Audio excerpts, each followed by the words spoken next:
La loi pénale, elle ne protège pas la femme, elle ne pénalise pas l'agresseur. Au contraire, la loi pénale, elle est basée sur l'agression parce qu'elle présuppose que l'homme et la femme ne sont pas égaux. Donc, elle est là pour protéger cette inégalité.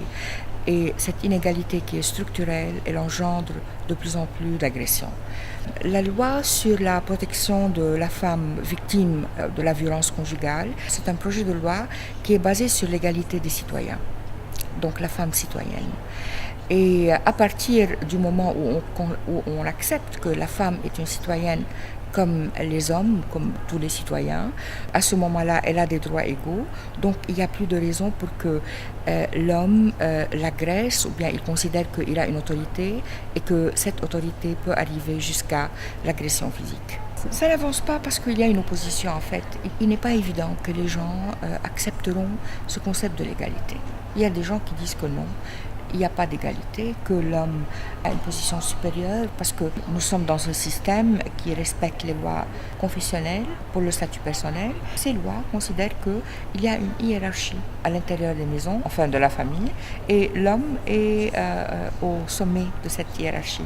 C'est le maître de la maison. D'ailleurs, le terme utilisé, c'est le maître de la maison.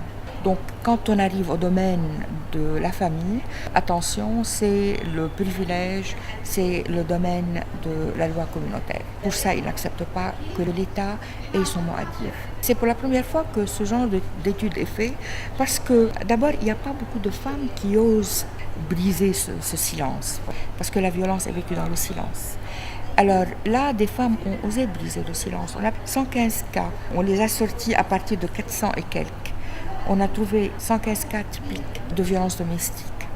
Et on a fait l'analyse de ces cas-là. En fait, il n'y a pas un cas qui puisse être traité par la loi confessionnelle. Ils n'ont pas la compétence. Alors, est-ce qu'il faut nécessairement rester devant le vide ? Non.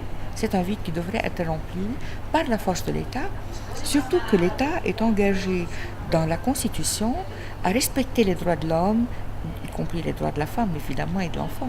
Chose qu'il y a des gens qui ne veulent pas accepter. Ça affecte les femmes, ça les oblige à vivre dans la peur. Et quand on vit dans la peur, on perd sa liberté, on n'ose même pas exercer ses droits et on régresse. Ça élimine toute possibilité d'évolution personnelle et sociale.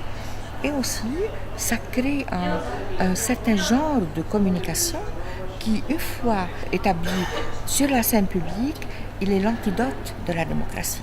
Parce que la démocratie, c'est à base de communication, de participation, alors que là, c'est un régime autoritaire à l'intérieur de la famille.